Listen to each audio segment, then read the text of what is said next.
Nous saluons ce matin dans le nom merveilleux de notre Seigneur Super Jésus-Christ. Je vous demanderai de vous mettre un instant. Nous tenons à remercier le bon Dieu pour sa miséricorde et sa grâce qu'il nous accorde pour nous tenir encore ce matin devant vous. C'est depuis le vendredi que nous sommes séparés. On nous a consacré, ou signalé, il y a les enfants à consacrer et les offrandes d'anniversaire.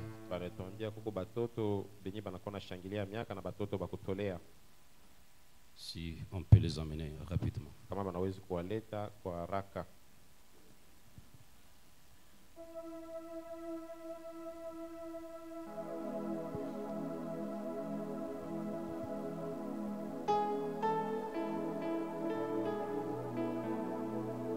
Les offrandes d'anniversaire et les enfants consacrés.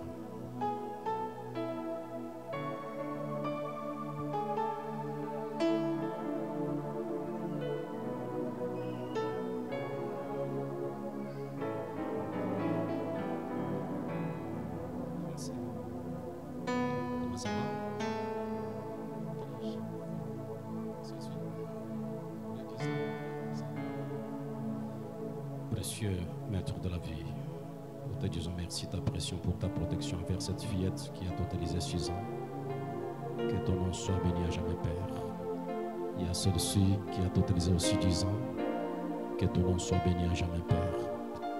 Par cette prière de la foi, dans le nom de celui qui est infaillible, Jésus-Christ, je leur souhaite un joyeux béni anniversaire dans le précieux nom de notre Dieu, Jésus-Christ. Amen. Que Dieu bénisse. Si les anciens peuvent apporter quelque chose pour mettre les... Merci beaucoup, ma fille. Chérie, how are you? Ça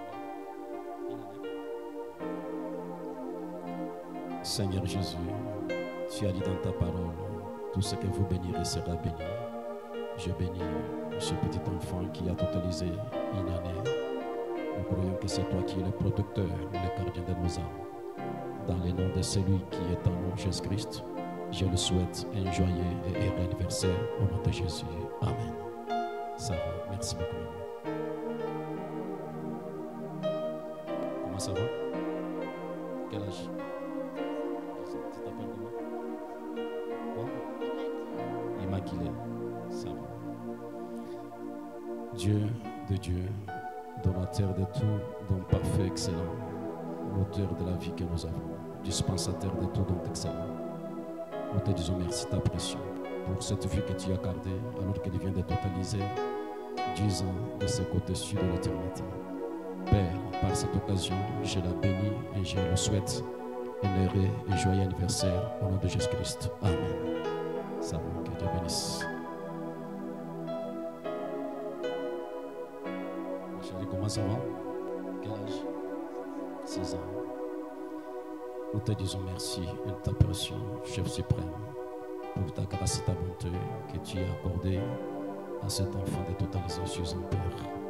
Je viens auprès de toi, Seigneur, par cette foi de la prière, pour bénir cette vie et le souhaiter un heureux béni anniversaire au nom de celui pour qui nous sommes rassemblés, Christ de Nazareth. Amen.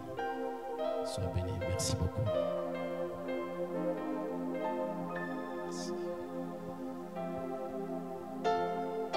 Ainsi, je tiens d'abord à remercier tous les saints de notre Église pour leur mobilisation lors des travaux de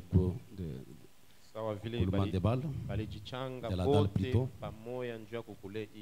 C'était un grand travail. Il a fallu cette mobilisation-là pour que nous puissions réaliser ce que nous sommes en train de réaliser. Cela me fait croire que vraiment l'union fait la force. Ensemble, nous sommes capables de tout. Et nous pouvons tout vaincre. na tunawezi kushinda et nous allons vaincre. na tutashinda tena. Est-ce que nous pouvons applaudir le Seigneur et pour vous-même pour cela?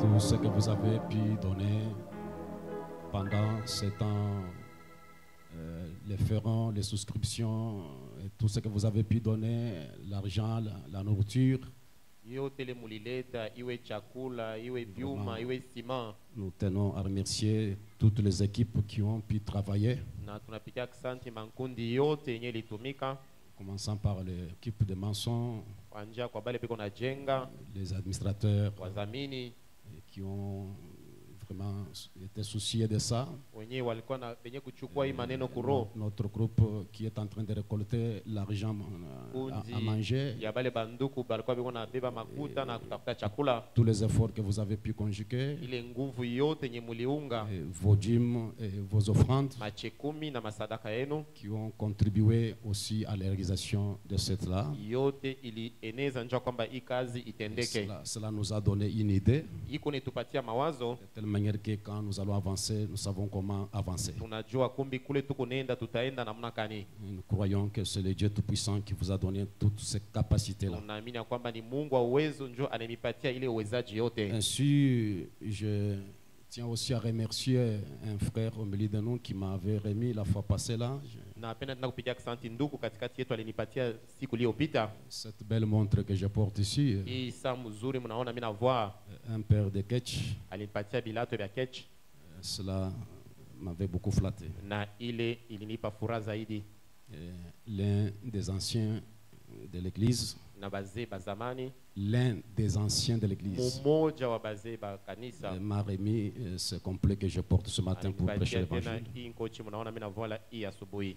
Oui, c'est juste pour honorer la résurrection, Ni njoo ya kuheshimia ufufuko, honorer le peuple de Dieu kuheshimia taifa ya Mungu et honorer l'âme que Dieu a placée dans l'être humain. na kuheshimia ile nafsi Mungu anatia ndani mwetu. Ainsi, pour toutes ces choses, nous tenons à vous remercier sincèrement. Kwa hivi vitu vyote tunampigia asante na roho yote. Je signalerai aussi, après la réunion, que nous avons une dette de $2450. Na tuko na ndeni yenye tubakiria $2450.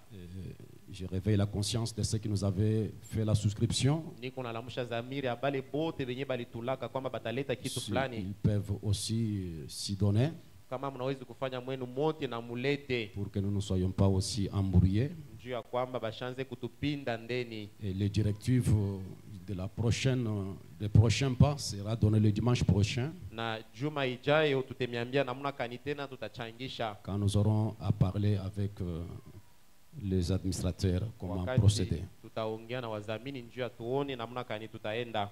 Ainsi, nous bénissons le Seigneur pour cela. Na tunabariki Bwana kwa ile yote. J'ai pensé que les réunions de ce matin, la réunion de ce matin soit trop matinale Nilipenda kwamba makutano ya leo iwe asubuhi zaidi, à cause de certaines remarques que je fais, na sawa vile kulikuwa maonesho maangalisho fulani nilifanya, certaines habitudes qui sont en train de nous occuper, mazoezo moyo yenye tunaanza kuwa nayo yenye hatukuwake nayo, qui fait que nous ne pouvons pas bénéficier réellement d'une réunion chrétienne. na yenye hatuwezi kupokea matukio ya ibada ya Kikristo. Je ferai mention de cela après la réunion. Na nitaisemea tena kisha makutano. Je vous demanderai de vous tenir debout Temisi mushimame bwima, alors que nous allons ouvrir notre Bible dans le livre de Jean 16. tutasoma kitabu cha Yona sura ya 16. Nous allons prendre le verset 12 à 15. Tutachukua kistari cha 12 15. C'est moi, j'ai toujours enregistré. Oui, c'est déjà fait. Si nous pouvons incliner la tête pour un moment de prière. Nawezi kuinamiza bichwa tuombe Mungu. Dieu éternellement béni, toi qui es le Dieu suprême, le Dieu de la vie, nous bénissons ton saint glorieux nom. Nous croyons que ceci est le moment le plus crucial, la partie la plus importante de notre rassemblement, où nous sommes venus pour nous exposer à cette grande lumière que tu as envoyée en ce dernier jour. pour apprendre tes voix, pour écouter Dieu nous parler, afin d'être améliorés et rapprochés davantage plus près de toi. En dehors de cela, nous croyons qu'il y a une pression qui est en train de se faire dans nos cœurs. Et nous sentons qu'il n'y a plus de temps, car l'ange puissant est descendu. Nous te supplions de nous aider pour que nous puissions être un peuple apprêté, préparé et qui attendent les choses qui doivent arriver. Nous nous abandonnons à toi. Soutiens réellement ce petit moment où est ta parole. L'homme, c'est un échec et je le suis. Je te prie, Père, de pouvoir prendre ces moments sous ton contrôle. Que les écritures, les passages, les références, les citations qui seront liées puissent être, oh Dieu, être loin de ton esprit. Et que cela puisse apporter un soutien, la guérison, la foi, la puissance et la vie à quelqu'un ce matin. Car nous croyons que tu es capable de le faire. C'est dans le nom merveilleux de Jésus-Christ que nous avons ainsi demandé et nous disons Amen. Ainsi, nous prenons la référence Jean chapitre 16, verset 12 à 15. Je lis ceci. J'ai encore beaucoup de choses à vous dire, mais vous ne pouvez pas les porter maintenant. Quand le Consolateur sera venu, l'Esprit de vérité, il vous conduira dans toute la vérité. Car il ne parlera pas de lui-même, mais il dira tout ce qu'il aura entendu et il vous annoncera les choses à venir. Il me glorifiera parce qu'il prendra ce qui est à moi et vous l'annoncera. Tout ce que le Père a est à moi. C'est pourquoi j'ai dit qu'il prend ce qui est à moi et qu'il vous l'annoncera. Que Dieu bénisse la parole alors que je vous demande de et pour rappeler la mémoire de notre auditoire, c'était le 3 mars janvier, bon, le 3 janvier de cette année,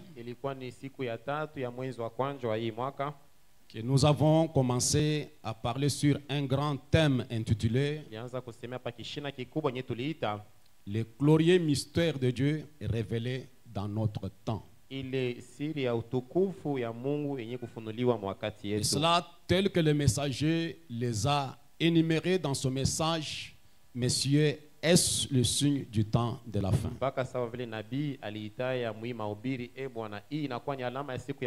Et nous sommes en train de sonder ce mystère que Dieu a révélé dans notre temps et voir le pourquoi il les a révélés. J'avais fait une petite pause de 2 semaines pour des raisons de santé. Et nous avons été nourris par frère Billy et frère Roger. Et cela a été une bénédiction pour nous. Et nous continuons cela ce matin. Et cette écriture que nous venons de lire, ou ce passage, ces références, parle de l'esprit de vérité que le Père devait envoyer dans le nom du Seigneur. Et j'ai toujours dit qu'il est écrit l'esprit de vérité que le monde ne peut jamais recevoir. Et cet esprit de vérité ne parlera que de la parole. Il n'est pas un esprit de mensonge. Il ne peut jamais être un esprit d'erreur. C'est un esprit de vérité. Il s'en tient strictement à la parole et à la parole elle seule. Et je peux m'imaginer dans ce verset 12, Minawezi kufikiri pa hiki kistari cha 12 quand le grand maître de la moisson, le Seigneur Jésus, wakati mwalimu Bwana wetu Yesu Kristo il a dit, j'ai beaucoup de choses akasema niko na bitu mingi à vous dire, ya kumiambia, mais vous ne pouvez pas les porter. lakini mwe hamtaweza kubichukua. D'autres versions, comme la Darby déclare, vous ne pouvez pas les supporter. Kutafsiri kwingine kunasema kwamba hamwezi kubivumilia. Jésus avait beaucoup de choses, Yesu alikuwa na bitu mingi, mais il voyait que le peuple n'était pas en mesure de pouvoir supporter cela. lakini alikuwa anaona kwamba taifa haikuwezi kuivumilia. Il en est de même d'un prédicateur de l'évangile, Na iko tena vile vile kwa mhubiri wa injili, d'un pasteur d'une assemblée. kwa pastori wa makutano fulani. Il peut croire certaines choses, Anawezi kuaminia bitu mais fulani, il regarde le niveau de l'auditoire, lakini anaangalia kipimo cha le niveau kanisa, de son assemblée. kipimo cha makutano yake. Est-ce qu'ils sont en mesure de supporter ça? Eti banawezi kuwa na uvumilivu wa hii Alors, maneno. il doit épargner cette assemblée d'être surchargée. Kumbi atatia kwa pembeni kwamba kanisa ishichukue uzito. Voilà pourquoi le maître, quand il marchait sur la terre, Ndio kwa maana wakati mwalimu alikuwa anatembea pa dunia, il a dit que j'ai beaucoup de choses à vous dire, akasema niko na vitu mingi vya kumiambia, mais vous ne pouvez pas les supporter. lakini amwezi kubivumilia. Mais il dit, attendez, l'esprit de vérité Lakini viendra. anasema mchunge, roho ya ukweli itakuja. Rendez-vous dans Apocalypse chapitre 5, Anasema verset 7. tutakutana kule Kufunuo 10, Car à la voix du 7e ange, sauti ya malaika wa quand saba, il sonnerait de sa trompette, wakati atapika baragumu le yake, mystère de Dieu serait révélé. siri ya Mungu itafunuliwa. Jésus pouvait dire, Yesu aliwezi kusema j'ai des choses à vous le dire. iko na vitu vya kumiambia, Mais attendez le 7e ange. lakini musubiri wakati malaika wa saba Le atafika. premier ange viendra. Malaika wa kwanza La atakuya, première étoile. nyota ya La kwanza, deuxième nyota étoile. ya pili, Troisième étoile. ya tatu, Quatrième étoile. nyota ya ine, Cinquième étoile. nyota ya tano, Sixième étoile. ya sita. Mais à rendez-vous avec la septième lakini étoile, tutakutana na ile nyota ya qui saba, est le messager d'Apocalypse ni ule chapitre 10. mjumbe wa Ufunuo 10. C'est en ce jour-là, Ni muile siku je vous dirai, mtemiambia, je vous ferai connaître mtemijulisha ces choses qui sont à moi, hivi vitu vyenye kuwa ndani ya moyo que wangu, vous ne pouvez pas supporter à vile présent. vyenye amuwezi kuvumilia sasa Béni hivi. soit le nom du Seigneur. Amen. Et je peux voir son grand cœur a rempli de choses merveilleuses, Nawezi kuona roho yake najazwa na vitu rempli vizuri, de mystères de la rédemption masiri ya qui ukombozi devaient être manifestés à la fin des ilipasha temps. kuonekana masiku ya mwisho. Et parmi tant d'autres que je peux voir, Na katikati ya ingine mnawezi kuona, je peux voir sur son cœur, nawezi kuona ndani ya moyo il y avait wake le mystère de la Babylone la grande, kulikuwa ile siri ya Babiloni kubwa, cette femme prostituée, ule mwanamke kahaba assise sur cette montagne. mwenye kuikala juu ya mlima. Le Seigneur avait dans son cœur Bwana alikuwa ndani ya moyo le wake mystère de la semence du serpent ile siri ya mbeko ya qui nyoka va toucher au mariage et yenye divorce. atagusa kuvunja kwa ndoa. Tout cela était dans son cœur, Ile yote ilikuwa ndani ya mais moyo ce n'était wake, pas le temps de le donner. lakini haikukuwa wakati wa Mais au kuileta. temps de la fin, Masiku ya mwisho il sera connu. yo itajuliwa, Qu'est-ce que c'est la semence du serpent? itajulikana kwamba mbeko ya nyoka ni Tout nini. ça, c'est un de mystères qui était caché en Dieu. Yote ile ni masiri ilikuwa yenye kuficha ndani mwake. Il avait dans son cœur Alikuwa ndani ya moyo le wake mystère du baptême du Saint-Esprit ile sans siri sensation. ya ubatizo wa Roho Mtakatifu kwa shiko Et kuchemka cela, kwa c'est le mwili, seulement dans le royaume na messianique. ile inakuwa kuchapiwa ndani ya ufalme wa Et Masia, c'est un seulement de l'âme. inakuwa kuchapiwa kwa Tout nafsi. ceci, c'était les choses qui étaient cachées Hivi vyote vilikuwa venye que le kuficha maître ndani ya mwalimu, avait dans son cœur. alikuwa navyo ndani ya moyo wake. Il avait les 7 sceaux Alikuwa na mihuri saba qui devaient être révélés à la fin des temps. yenye ilipasha kufunuliwa masiku ya C'est mwisho. pourquoi il a dit, Ndio kwa maana alisema au jour de la voix du 7e ange, siku ya ule malaika wa quand saba, il sonnerait de sa trompette, wakati atapika ile baragumu, le mystère de Dieu. ile siri ya Mungu, Je vais vous faire voir cela. ndemionyesha Vous yo. connaîtrez les premiers sceaux, Mutajua muri vous wa connaîtrez kwanza, les deuxièmes sceaux, mutatambua ya vous connaîtrez pili, les troisième sceaux, mutatambua ya et le tatu, 7e sceau na muhuri wa sera aussi saba ouvert en ce temps-là, itafunuliwa mwile car c'est wakati. le sceau du silence. Juu ni ile muhuri wa ukimya, Mais le peuple du temps de la fin, lakini taifa wakati ya mwisho il connaîtra cela. itatambua ile. Dans son cœur, Ndani ya moyo il wake avait les 7 tonnerres, alikuwa na miunguruma qui saba, étaient les 7 mystères cachés dans le sceau. ilikuwa masiri saba yenye kufunuliwa. Et ce sont des choses Ni vitu qui étaient dans son cœur, vyenye vilikuwa ndani ya qui moyo devaient wake, être révélées à la fin des temps. vyenye vilipasha kufunuliwa kumwisho J'aime wakati. cela. Je peux voir dans la liste ce matin, Nawezi kuona je peux voir asubuhi, les 7 trompettes qui rassemblent l'église ile israélienne. mabaragumu 7 yenye nakusanisha kanisa. Et ce sont des mystères qui devaient être révélés. Ni masiri yenye lipasha kufunuliwa. Béni soit le nom du Seigneur. Amen. Alors que nous touchons à la fin de cette dispensation, Na japo tunafika kumwisho hiki dans ce kizazi, mystère qui était sur le cœur du maître, mwile siri ilikuwa ndani ya moyo wa il mwalimu. y avait le mystère de la translation de l'épouse. Kulikuwa ile siri ya kupinduka au kubadilika kwa bibi harusi. L'épouse de Christ. Bibi wa Kristo À la fin des temps, kwa siku ya le mwisho. changement de nos corps. Kubadilika kwa Et mili. Paul a essayé de sonder cela. Na Paulo alipima kusemea kwa Il a dit ile. dans 1 Corinthiens 15, Anasema wa Korinto 15. verset 50, Mstari kama ce 15. que j'ai dit, frère, Hii nimeambia c'est ndugu que la chair et le sang ne peuvent hériter le royaume de ya Dieu. kwamba damu na mwili habitariti Et ufalme que wa la mbingu. corruption n'héritera pas Na uharibifu hautariti. l'incorruptibilité. Mais Lakini voici, je vous dis un mystère. moneni nimeambia siri moja. Nous ne mourrons pas tous. Asema hatutakufa shibote. Et je dis à l'épouse, Na mimi naambia kanisa au bibi nous ne harusi, mourrons pas tous. hatutakufa sisi wote. Nous ne mourrons pas tous. Haina shibote tuko Même si tunakufa. l'ennemi veut nous tuer prématurément, Hata kama wanapenda nous ne kutua mourrons mbele, pas tous. hatutakufa Mais shibote. tous nous serons changés. Lakini bote À un tutapinduka. clin d'œil. Muile tamka moja. Alléluia.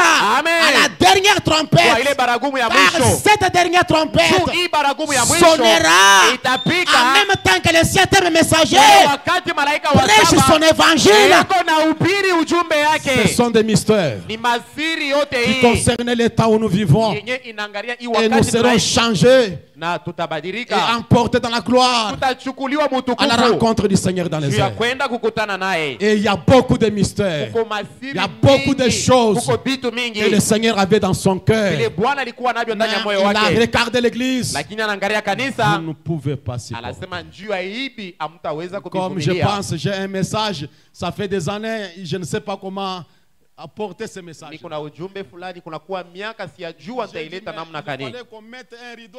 inabidi batie pazia niwe nyuma njua kwamba nishone bantu au Ça fait, si c'est 3 ans ou 4 ans, kunakuwa miaka 3 au je 4 ne sais pas comment porter ce message-là. nishijue ile ujumbe nitaileta namna Et kani. je suis en train de voir quand l'église sera à mesure de Niko supporter ça. naangalia wakati ile kanisa itafikia mwile kipimo. J'ai un message sur mon cœur Niko na ujumbe de ndani ya vous moyo parler qui est William ya Branham. kumiambia Et William vous allez Branham ni voir, ce n'est nani. pas ce que vous connaissez. Na mutaona kwamba aina C'est ile mwa quelque mnajua, chose d'autre. ni kitu J'ai kingine. beaucoup de choses à vous Niko dire na vitu mingi vya que vous ne pouvez kumiambia pas supporter. vyenye hamtawezi Mais le kuvumilia. moment viendra Lakini wakati où le utakuja Saint-Esprit nous parlait de ces choses. kwenye Roho Mtakatifu itatuambia hivi vitu. Maintenant, la pensée majeure que j'apporte ce matin, Na mawazo kubwa ile mnaleta hii asubuhi, je tire cela dans les messages inquiets. minaitosha mwile mahubiri ya Et mwongozaji. je vais parler sur qui est Dieu, Na nitasemea kwamba Mungu ni nani, comment il vit anaishi namna kani, et sa nature. na tabia yake. Êtes-vous avec moi? Amen. Qui est Dieu? Mungu Ou ni nani, qui Dieu est? au Mungu eko nani? Qu'est-ce qu'il est? Ye ule Mungu eko namna kani? Comment Dieu vit? Mungu anakuwa naishi namna kani? Quelle est sa nature? Tabia yake inakuwa namna kani? Est-ce que vous connaissez l'être de Dieu? Munajua bumutu bwa Mungu au?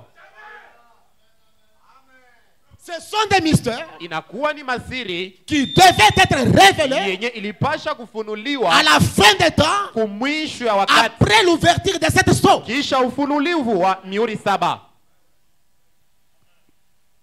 Un guide.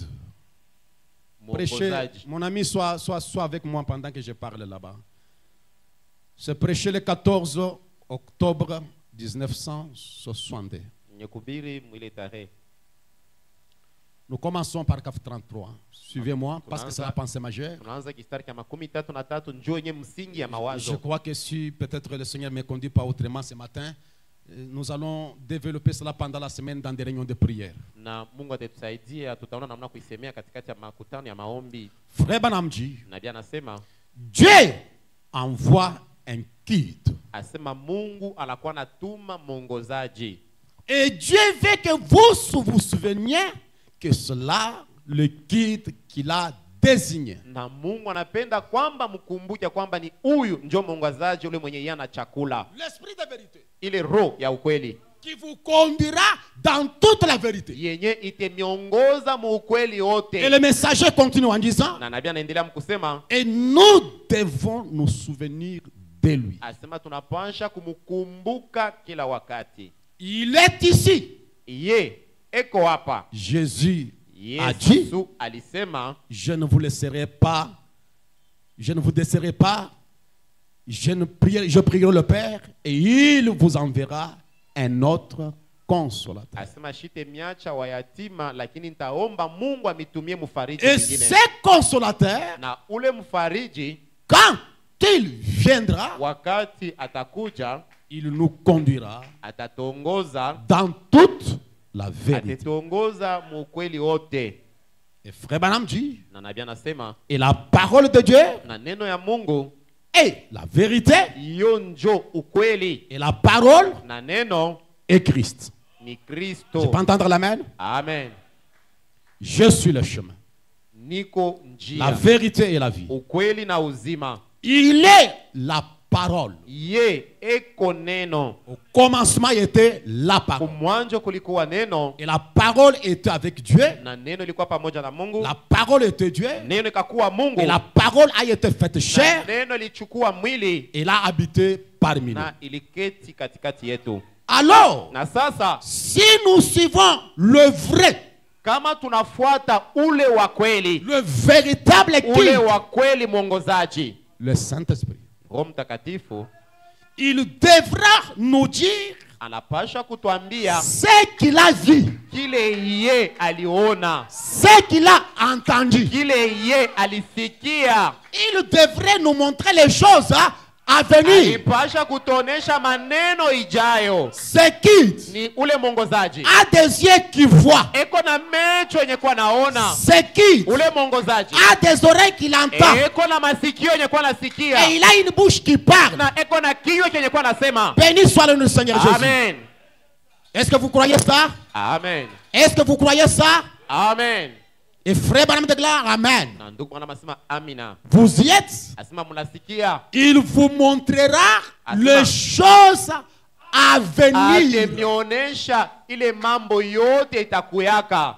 Un peuple qui a un guide, Taifa yenye kwa na mwongozaji, le consolateur, mufariji, l'esprit de vérité, ile roho ya ukweli, le Saint-Esprit. Roho Mtakatifu. Il vous montre les choses à Eko venir. nemionyesha bitu bijayo. Je crois de tout mon cœur Naamini kwa moyo wangu wote que le Saint-Esprit ya kwamba Roho peut nous Mtakatifu révéler l'état de cœur des hommes. anawezi kutuonesha hali ya mioyo ya Le batu. Saint-Esprit Roho peut nous Mtakatifu révéler les dangers qui peuvent venir. anawezi kutuonesha ni hatari Le karibu nakuja. Saint-Esprit Roho peut Mtakatifu nous parler du programme de Dieu à venir. atetuonesha matengenezo ya Mungu Je ijayo. crois que quand le Saint-Esprit est parmi les gens, Wakati Roho Mtakatifu katikati ya tout batu, n'est pas surprise sur surprise. yote abiko vya kushutushwa. Je crois à la puissance de Dieu Naamini kwa uwezo ya qui nous Mungu montre des événements yenye futurs. kwa natuonesha ile mambo itakuya. Il vous montrera les choses à venir. Itemionyesha bintu vyenye vitakuja. Et je crois que le véritable Saint-Esprit le fera. Naamini ya kwamba Roho Mtakatifu wa kweli atafanya vile. Béni soit le nom du Seigneur. Amen. Prenons le paragraphe 34. Nachukua 34. Alors que les églises aujourd'hui rejettent cela, Na sawa vile makanisa nakuwa nakatala leo, comment pouvons-nous nous attendre à jamais aller au ciel? sasa namna kani tutachunga kwamba twende kumbingu. Alors que le Saint-Esprit nous a été envoyé comme guide, Jwabu Roho Mtakatifu balitutumia Yesa nous mwongozaji. allons accepter un cardinal, Tunaichika askofu un fulani évêque, au askofu fulani un surveillant général, au ule wanakuwa na ou kinga quelqu'un comme cela pour nous guider, au muntu wale namna njuu atongoze, alors que le Saint-Esprit japo Roho Mtakatifu nous a été donné pour nous guider. alitupewa njuu ya kutuongoza. Le Saint-Esprit, Roho Mtakatifu pas un cardinal, hapana askofu, pas un évêque, hapana evek, pas un surveillant général, hapana ule anakuwa na mais kinga, le Saint-Esprit. lakini Roho Mtakatifu Il vous dira des choses à venir. atemiambia maneno ijayo. Mes amis, Warafiki, je peux lever ma main nawezi kunyanyua mkono yangu avec cette Bible à la main. na hii Biblia mkono yangu. Il y a certains événements Kuna kuwa maneno qui sont arrivés dans cette assemblée. yenye ilifikia mwi kanisa, Mais Dieu, par sa grâce, lakini Mungu kupitia m'a neema montré yake comment ça se déroulera. ananionyesha kwamba Comment bitapitikana ces namna choses, fulani. tel fera ça, tel Fulani fera ça. atafanya hivi, fulani atafanya Il hivi. sera dans cette condition. Atakuwa mhali fulani. Et je crois que le Saint-Esprit Na mimi na kwamba Roho peut nous dire les Mtakatifu choses à venir. anawezi kutuambia maneno Mais il ijayo, est souverain. lakini eko mwenye Il kujikaria. n'est pas obligé de tout nous dire. Ashilazimishe kutuambia yote. Et tout ce que Dieu fait, il n'est pas obligé de nous Na dire. vyote vile Mungu uko navyo ashistahili kutuambia avyo. Il nous surprend avec d'autres choses. Anawezi kutushutusha na mambo ingine. Maintenant, écoutez mes amis. Asa msikie warafiki. Et le Saint-Esprit Na Roho Mtakatifu parle toujours. anasemaka kila wakati. Toujours. Kila wakati. De quoi? Anasemaka kwa ajili ya neno. Tenons d'abord là-bas. Tushimamie mbele pale. Quand vous vous retrouvez dans les deuils, Wakati mnajikuta mkirio, le Saint-Esprit parle de quoi? Roho Mtakatifu yuko anasema kwa ajili ya nini? Quand il y a un petit problème au milieu de vous, Kama kuko makosa au maneno katikati vous yenu, donnez quel genre de conseil? ni mashauri kani mnakuwa naleta. Le Saint-Esprit Roho Mtakatifu parle toujours. ye anasemaka kila wakati, À chaque point, kila hatua il brandit la parole. ye anaoneshaka mpaka neno. Le Saint-Esprit ne connaît pas la fraternité katangese ou kasayenne. Roho Mtakatifu ashijue bunduku babakatange au babakasai. Le Saint-Esprit Roho Mtakatifu parle de la parole. anakuwa anasema kwa ajili ya neno. Mon frère, la parole dit. Nduku, neno inasema hivi. Frère Barnam, pour ces cas, Nduku Branham njuu ya hii mambo frère fulani. Barnam dit. Nduku Branham anasema hivi. J'ai dit. Mungu anasema hivi. Parce que le Saint-Esprit Juu Roho Mtakatifu parle toujours. yeye anasemaka kila wakati.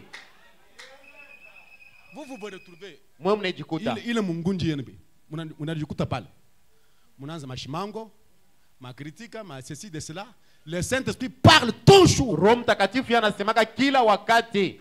Quand cette sœur-là viendra, Wakati ule dada et qu'elle atakuya, commencera à dire voici Na para ce que atasema, tel a fait, muoneni le kile fulani Saint-Esprit anasema. parle toujours. Roho Mtakatifu yeye anasemaka mpaka kwa ajili ya Est-ce que neno. je peux entendre l'amen? Amen.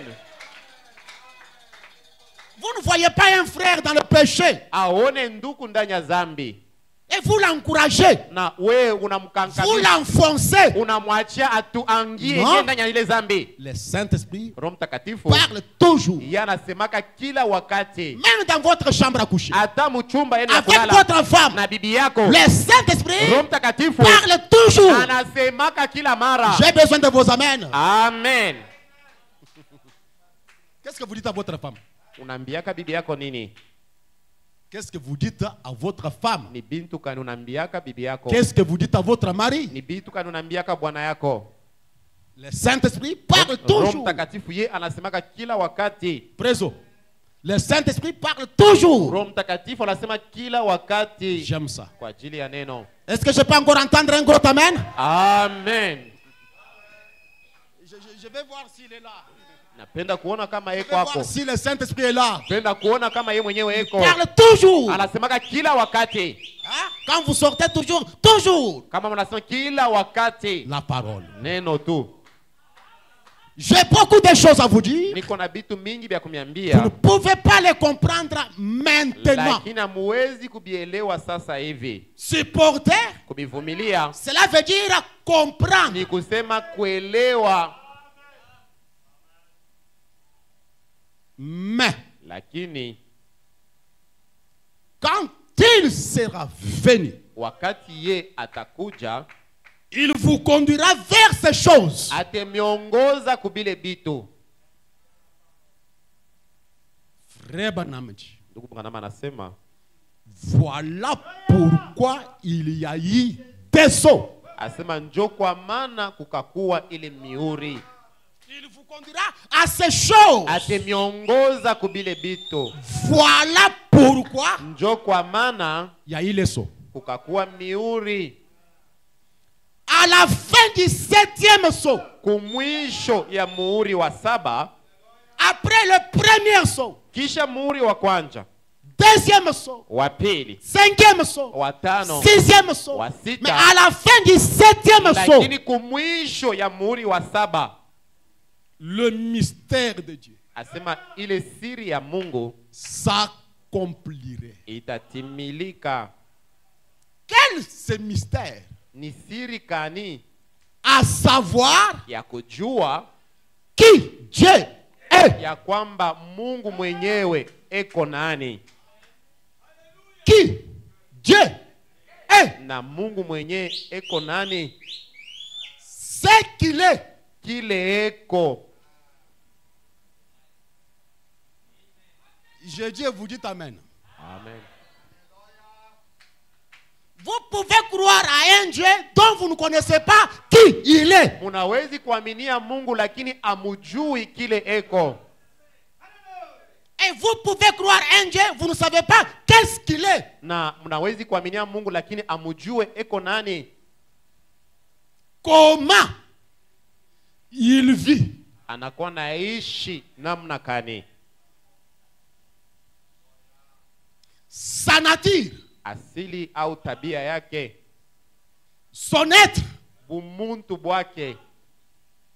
Là, c'est à la fin du septième saut. Pale ni kumwisho kwa muhuri wa saba.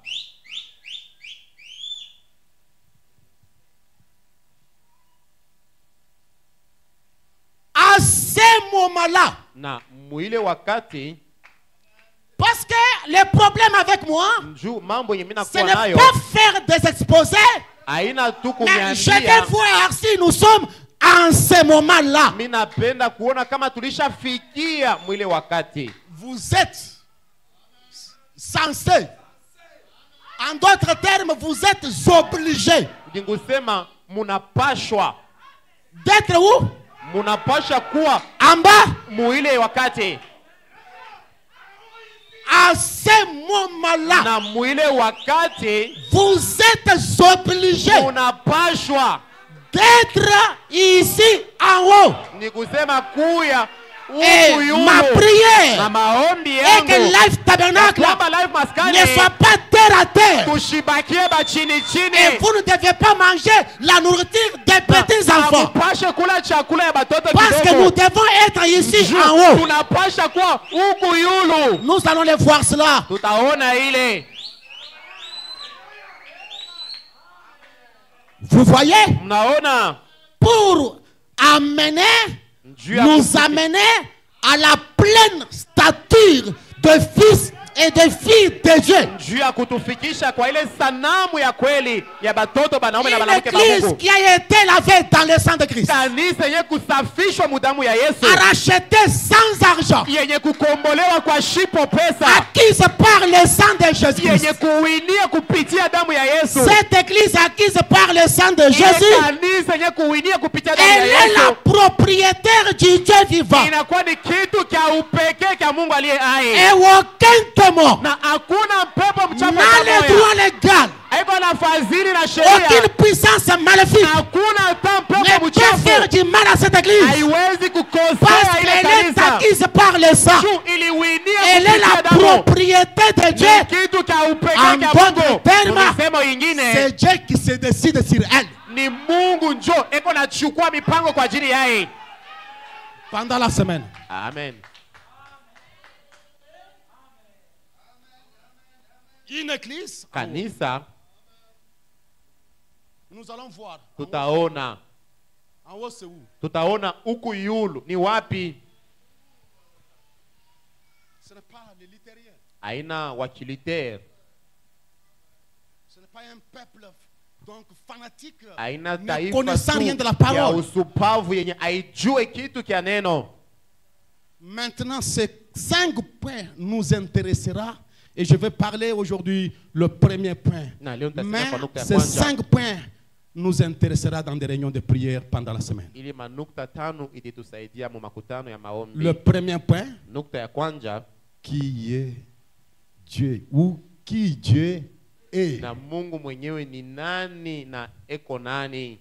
C'est que Dieu est. Kile Mungu eko. Deuxième point. Nukta ya pili, Troisième point, nukta ya tatu, comment Dieu vit. na Mungu mwenye ule anaishi namna gani. Et quand tu comprendras comment Na Dieu vit, wakati utaelewa vile et Mungu tu anakuwa peux naishi, voir comment toi tu vis na pale utajilinganisha na vile wewe unaishi, et faire na pale la sasa ndio différence, utaleta tofauti comparer juu ya kuangarishisha comment toi tu vis kama yako namna et kuishi comment Dieu na vit. namna ile Mungu anakuwa naishi. Parce que pour chanter, nous chantons, il demeure. Juu ya kuimba tunaimba na dumu. Alléluia, il demeure en moi. Alléluia, anadumu Mais ndani nous allons mwangu. voir s'il demeure en vous Lakini tunaona kama nadumu ndani comment il mwako. vit Namna kanya et anaishi. comment toi tu vis. Na namna kani wewe unaishi. Le quatrième point, Nukta ya ine, la nature de Dieu. tabia yenye ya Mungu. Vous avez quelle nature? Wewe uko na tabia kani? Et Dieu a quelle nature? Na Mungu yake ni ya namna kani? Son être. Bumuntu bwake. Dieu n'est pas une pensée. Mungu ana mawazo. Dieu c'est un être. Mungu ni muntu. Et nous pouvons développer l'être Na de Dieu. tutasemea pa bumuntu bwa Mungu. Et ces 5 points, Na ile manukta tano c'est ce qui m'intéresse. njo yenye yanavuta ngalisho yangu. Qui Dieu est. Na Mungu mwenyewe eko nani? Amen, amen, amen. Je pense que Papa Moïse n'est pas là. Il est là? Je ne crois pas. Si vous allez chez les Kimbangistes là, ils ont leur Dieu. Kama mnena kwa Kimbangisti beko na Mungu wabo. Dieu le Père, Dieu le Fils, Dieu le Mungu Saint-Esprit. Baba, Mungu Mwana, Mungu Roho Les Mtakatifu. noms là des dirigeants Kimbangistes m'échappent. Ils m'avaient parlé la fois passée. Ils ont leur Dieu. Beko na wabo Mungu. Vous allez du côté Kananga là-bas, il y a Kajima Mwakwiji Utakuta kajama makuiji kule kukananga na ye. qui est leur Dieu. Na ye njo Mungu wabo. Il y a beaucoup de dieux. Ba miungu beko mingi. Et vous allez dans une branche des branamistes, ils ont Utenda leur Dieu, Branham et leur Munguzi, Dieu. Bale be unaita Branham na ye ni Mungu wabo. Mais qui Dieu est? Sasa Mungu mwenyewe ni nani? Qui Dieu est? Mungu eko nani? Cette écriture a déjà été lue. Hii andiko lishasomewa. Je ne peux pas perdre le temps. Je prends la partie importance. Tutachukua wakati au sehemu yenye kwa nafaa. L'âge de l'église d'Éphèse. Kizazi cha Efeso. Vous allez prendre 38, moi je prends 39. Nachukua 39. On avait déjà exploité cela la fois passée. Tulisemea wakati iliyopita. Mais pour enchaîner les pensées, Na njuu ya kubebelea na mawazo, comme Daniel a entendu les 7 tonnerres, sawa vile Danieli alisikia ile miunguruma 7 qui ne lui fut pas permis, yenye Jean lui entendit la voix.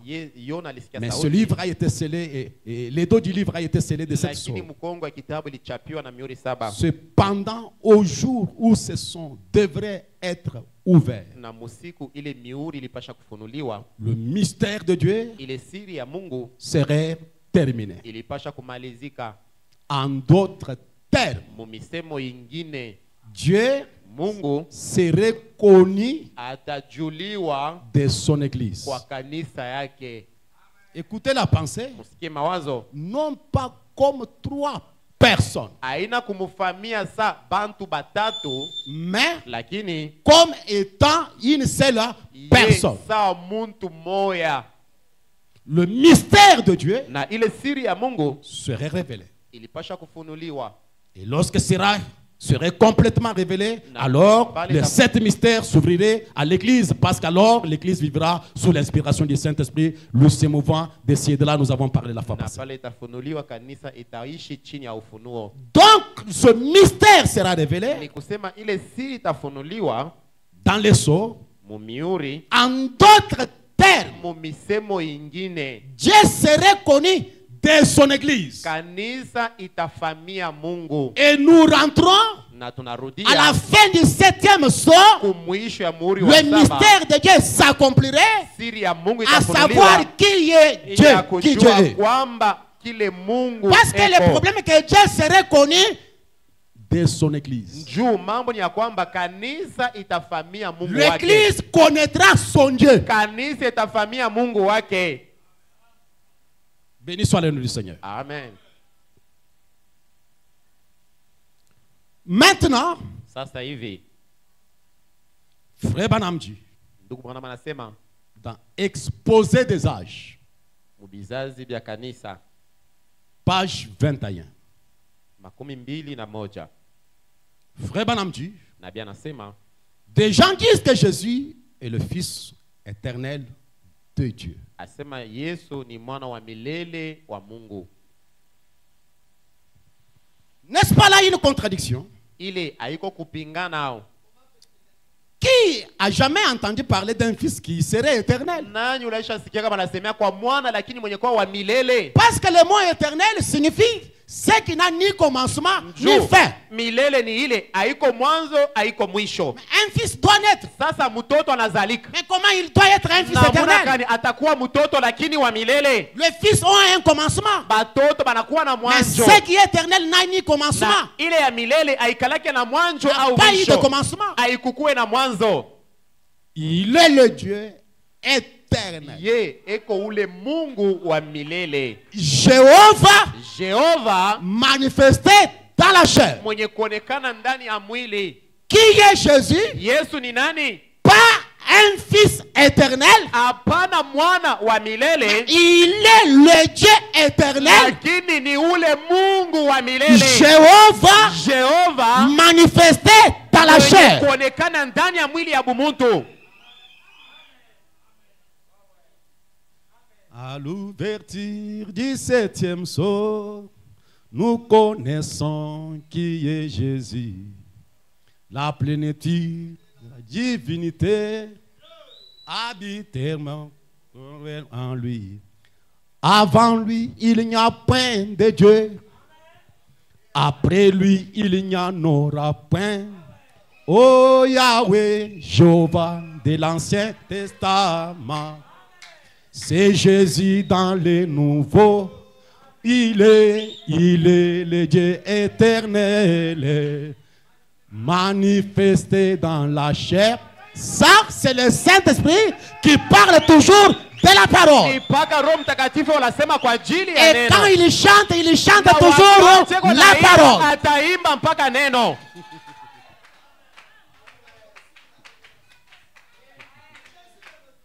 Réjouis-toi, fille de Sion, pousse tes grilles, Jérusalem. Voici ton roi vient à toi. Il est humble et victorieux. Amen. Il est monté sur un âne, sur les petites ânesses. Alléluia. Amen. Jésus n'est pas le Fils éternel de Dieu.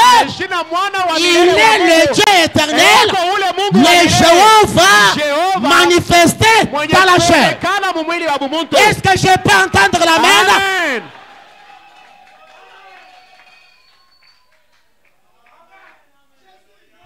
Dans l'évangile de Jean, il est dit au commencement était la parole. La parole est avec Dieu. La parole était Dieu. Et la parole a été faite chair. Et il a habité parmi nous. Il était le témoin fidèle et véritable de la parole éternelle du Père. Il était prophète. Et pouvait dire ce que le Père le chargeait de dire. Il a dit mon Père est à moi. C'est ce qu'a dit Jésus le tabernacle. Mon Père est à moi. C'est ce qu'a dit Jésus qui. Jésus qui. Mon Père est à moi. Dieu a beaucoup de titres.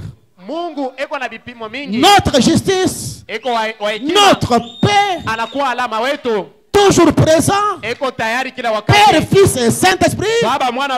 Mais il n'a qu'un seul nom humain. Et ce nom est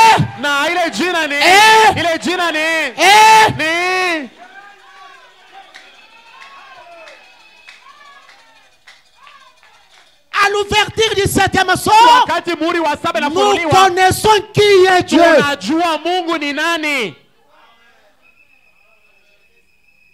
Et frère Branham dit, ne soyez pas embrouillés par le fait qu'il a 3 fonctions. Asema mushivurukiwe njuu eko na makazi tatu. Ou qu'il se manifeste de 3 façons. Aonekana mu manamuna tatu. Sur terre, Pa dunia il était prophète. alikuwaka nabii. Au ciel, Kumbingu il est le sacrificateur. eko mkoani mkubwa. Quand il viendra sur la terre, Wakati anakuwa pa il dunia est roi, des rois. eko mfalme wa Et bafalme. ce matin, Na hii je asubuhi parle de lui. siku nasemea kwa Il ajili est tout yake. entour. Yeye mwenye kwa Le ndani ya prophète yote. vient. Nabii Le anakuja. sacrificateur vient. Mkoani Et anakuja. le roi vient. Na mfalme anakuya tena. Et je demande à Dieu, Na mimi naomba je Mungu demande à Dieu Naomba kwa Mungu. qu'il vienne ce matin dans cet auditoire. kuye hii asubuhi mwi chumba.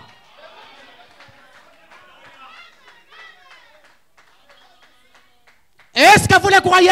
Amen. Sur la terre, Pa dunia il était prophète. alikuwa nabii. Montant au ciel, Anapanda kumbingu. sacrificateur. Anakuwa mkoani Et mkubwa. revenant, Anarudia roi. mfalme.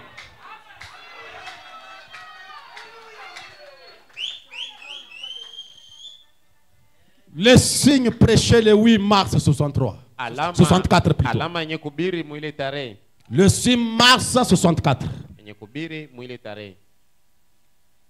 Au paragraphe 33, frère Banamji. 33 nabii anasema hivi. Qu'est-ce qu'il a fait? Alifanya nini? Il a créé les deux. Aliumba ile yote mbili. L'ovile et le sang.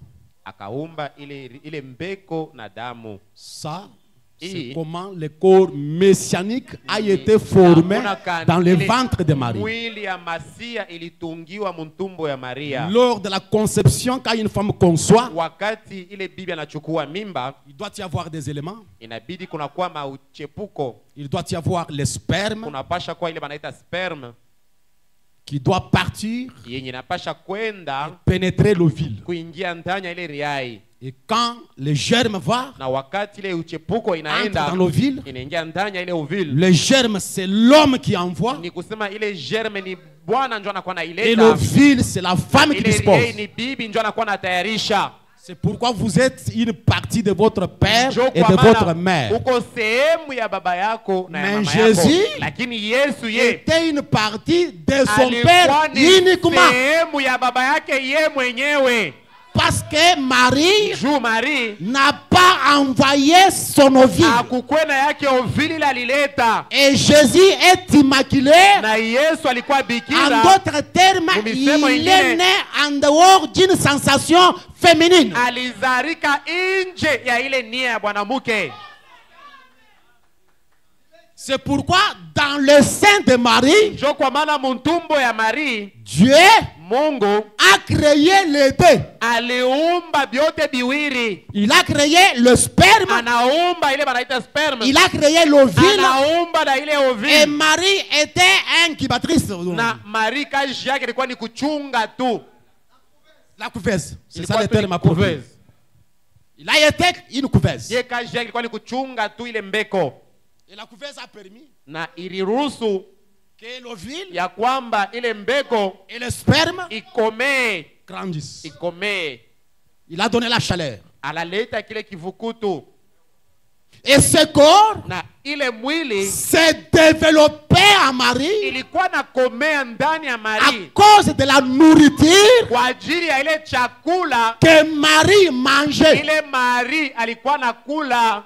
C'est pourquoi quand nous allons parler, Njoo kwa maana wakati tutasemea il est de la nouvelle création. eko wa mwile maumbile mupya. Jésus, Yesu la nouvelle création. eko ndani ya ile maumbile mupya. Branham déclare, Nabii anasema voilà ce qu'il était. njoo kile ye alikuwa. Nous avons touché Dieu, Tuko benye kugusa, tunapapasa Mungu. dit la Bible. Vile Biblia inasema 1 Timothée 3:16. Timotheo 3:16. Qu'est-ce qu'il est dit dans 1 Timothée Inasemewa 3:16? nini ndani ya ile andiko? Sans contredire. Kwa shipo kubishana. Le mystère de la piété Siri ya est grand. utawa iko munene zaidi. Dieu Mungu a été manifesté en chair. alionekana ndani ya mwili. Nous l'avons touché Tuko benye de nos mains. kumugusa na mikono yetu.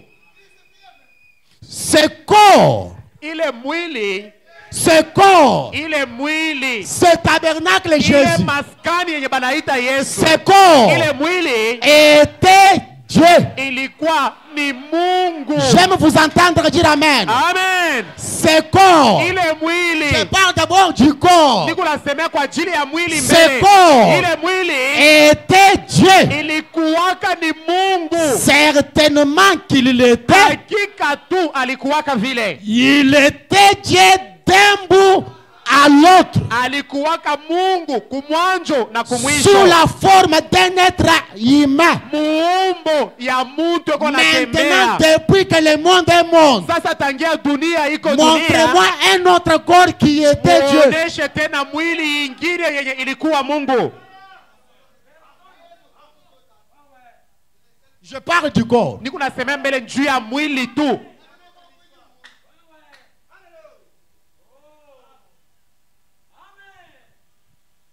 Pourquoi je suis contre la religion organisée? Juu ya nini mimi napingana na ile madini yenye kutengenezwa?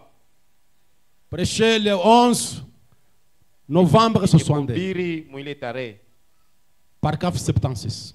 76. Je prends au milieu pour gagner mon temps. Nachukua kale pale katikati njoo kuchukua wakati. Beaucoup de gens Batu mingi essayent banakuwa na pima. de faire de Jésus Beko na pima kufikisha Yesu un grand docteur. ya kwamba ye ni mwalimu mkubwa. Ils vont même plus loin et disent qu'il était un prophète. Beko nenda mbari tena kusema kwamba ye alikuwa nabii. Mais Lakini lorsque vous essayez de dire qu'il était Dieu, wakati mwe munapima kusema kwamba ye alikuwa Mungu, là, pale c'est trop. asema munapitisha. Ah? Jésus était un grand docteur. Yesu alikuwa mwalimu mkubwa, Il était un prophète. alikuwa nabii. Mais quand frère Tim et frère Branham Wakati disent ndugu Branham na ndugu Chimba anasema kwamba qu'il était Dieu, alikuwaka Mungu, ah, c'est asema trop. kumbi pale mwe munapitisha mo. Vous voyez? Munaona Il était Dieu. hakika tu alikuwa Mungu. Il est Dieu. Eko Mungu Et il sera toujours Dieu. ataendelea kuwa paka Mungu. C'est tout. Ni vile C'est vrai. na ni kweli, tunamalizia On pale, a scellé. tunachapa pale. Il était Dieu. Alikuwa kama Mungu. Il est Dieu. Eko Mungu. Il sera toujours Dieu. Ataendelea kuwa paka C'est Mungu. vrai. Ni kweli. C'est tout. Kunaisha. Je peux entendre l'amen? Amen. Qui Dieu est? Mungu eko nani?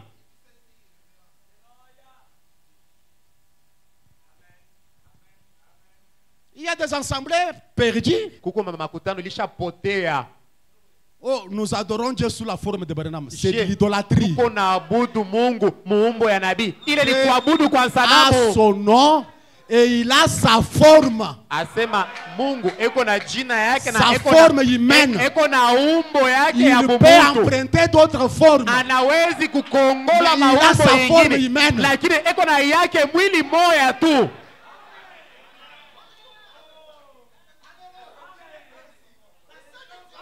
Toutes ces formes que vous connaissez Ile là, maumbo yote mwe munajua, commençant par Enoch, kwa njia Enoch, passé par Noé, kupitia kwa Noa, passé par Moïse, kupitia kwa Musa, passé par Élie, kupitia kwa Elia, passé par Élisée, kupitia kwa Elisha, passé par Jérémie, kupitia kwa passé Yeremia, par Esaïe, kupitia kwa passé Yeshaya, par Malachie. kupitia kwa Ce Malakia. sont des formes empruntées de Dieu. Asema inakuwa ni maumbo ile ye alikongola tu. Allant jusqu'à Branham, Hii mpaka na kwa nabii ce wetu sont des mwenyewe. formes Ni empruntées. maumbo alikongola tu. Un Dieu Lakini Mungu a sa forme, eko na umbo il a yake, son corps, eko na mwili et ce yake. corps-là, Na ile mwili, Jésus le tabernacle. ile Yesu maskani.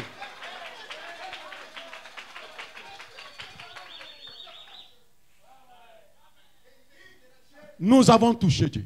Tuko benye kugusa Mungu. Je vais vous dire, Mimi nimeambia Dieu était à Noé. Mungu alikuwa ndani ya On n'a Noa, pas touché Dieu. lakini hatukuguse Mungu. Dieu était à Moïse. Mungu alikuwa ndani ya Mais on Musa, n'a pas touché Dieu lakini à Moïse. hatukuguse Mungu. Êtes-vous avec moi? Amen. Dieu était en Jérémie. Mungu alikuwa ndani On ya n'a pas Yeremia, touché Dieu. abakuguse Mungu.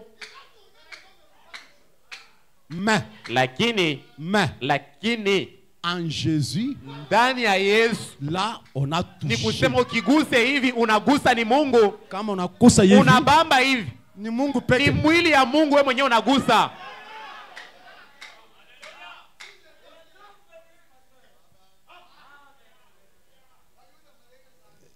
Mon ami, je suis dans les messages. Montre-nous le Père et cela nous suffit. Tuoneshe Baba na ile inetuenea Et ça suffit. na inetuenea. Prêcher le 31 juillet 1960. Yenye kubiri mwile tarehe. On peut vous embrouiller dans... Banawezi kumivuruka tu mu mambo fulani hivi. Soyez patient. Muwe na utulivu. Paragraphe 57. 57. Remarquez, Asema muoneni le Fils de Dieu, mwana wa Mungu, l'Esprit de Dieu roho ya Mungu est dans l'homme. iko ndani ya muntu. Ainsi, Dieu est en Christ réconciliant le monde avec lui-même. Na kama Mungu alikuwa ndani ya Kristo iko napatanisha dunia na yeye mwenyewe, Dieu est en Christ Mungu et alikuwa réconcilie ndani le ya monde Kristo. avec lui-même. Eko na Allez dans le kutanisha livre des dunia na Corinthiens, c'est mwenyewe. là qu'il est dit là. C'est là qu'il est dit là. Frère Branham déclare, Nabii anasema Dieu Mungu est un esprit. anakuwa roho. Cet esprit Ile roho n'avait point de main haikukwe na mikono jusqu'à ce qu'il devint. mpaka na pale akakuwa. Dieu, Mungu c'est un esprit. ni roho, Mais cet esprit lakini ile roho n'avait pas de main haikukuwake na mikono jusqu'à ce qu'il mpaka devint. na pale akakuwa. Nzambi nyuma Mungu ni roho, kavuni byanza tohu hakukuwake na mikono toni halukulwa mpaka na Yesu. pale akakuwa Yesu, Chimwe ndike bungoni jusqu'à ce qu'il devint. mpaka na pale akakuwa. Jésus. Akakuwa Yesu C'est-à-dire Jésus, ni kusema Dieu l'esprit est devenu. Yesu ni ule Jésus. Mungu roho anakuya Yesu. Il n'avait point de pied. Akukuwake na mikulu, C'était un Dieu sans bras qu'on adorait. alikuwa ni Mungu asho mikolo leo tunaanza kuabudu. Un Dieu sans jambes Mungu asho mikulu qu'on a adoré tout le temps. mwenye tulikuwa labudu wakati yote, Jusqu'à ce qu'il devint mpaka na Jésus. pale akakuwa ule muntu Yesu. Dieu Mungu a eu des jambes njo akapata ko sasa mikulu, pour marcher. njo aye kutembea nayo. Vous savez, même dans Genèse 18, Na tamu Mwanzo 18 il a créé tout simplement quelque chose. aliumba tu mili Et fulani, en plus, il a retourné ça à la kisha poussière. anabeba na irudisha kwa mavumbi ile mili. Mais Lakini c'est ce qu'il a fait aujourd'hui. njo ile alifanya tena Il leo, a emprunté un corps, il l'a ramené à la poussière. anabeba na Ce irudisha n'est pas kwa moi qui mavumbi. dis. Haina mie njo mimi nasema vile, Tirez là. andiko iko. Mais Lakini en Jésus, ndani ya Yesu Dieu avec des mains, Mungu alikuwa na mikono, des jambes, alikuwa na mikulu ya kutembea nayo, oui, ndiyo, des bras. na mikono. Et nous connaissons qui est Dieu. Na tunajua Mungu sasa ni nani. Personne n'a jamais vu le Père, mais le Fils l'unique l'a révélé. Hakuna ule asha kuonaka Baba mpaka mwana mwenyewe Dieu anamfunua. habitait dans le corps de Christ. Mungu aliketi mwile mwili Cela wa Yesu. devrait être frappant. Na ile ilipasha kutushutusha. Cela devrait amener l'homme à se poser des questions. Ile ilipasha kutufikisha tujiulize. Il aurait pu descendre du ciel directement, des corridors du ciel, Alipasha kutoka tokea milango ya mbingu mara avec une moja. escorte d'anges. Na kuja ba malaika bila S'il le mshirikisha. voulait, Kama iko kweli. il aurait pu naître un adulte. Alipasha kuwa mtu Tout mkubwa, fait. kufanya vyote. Il pouvait descendre avec toute la pompe et la gloire du Aliwezi ciel. kushuka na utukufu yote ya Mais mbingu.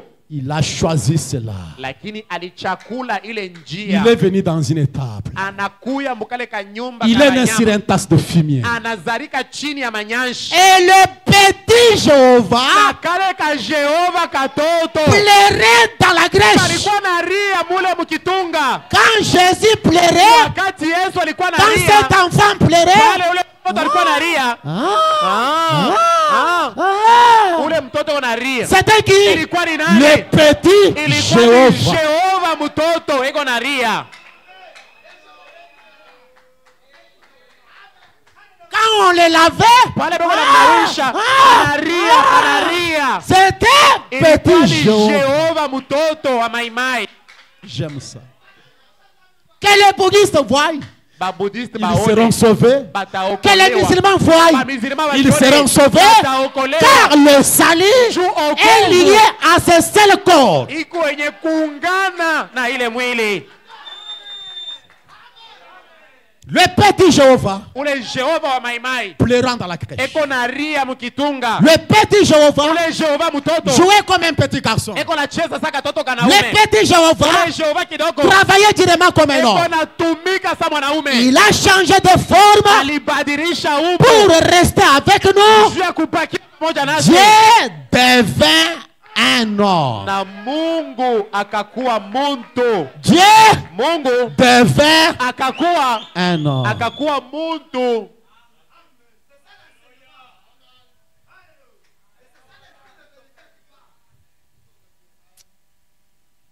Mon Dieu, mon sauveur, descendit de sa gloire.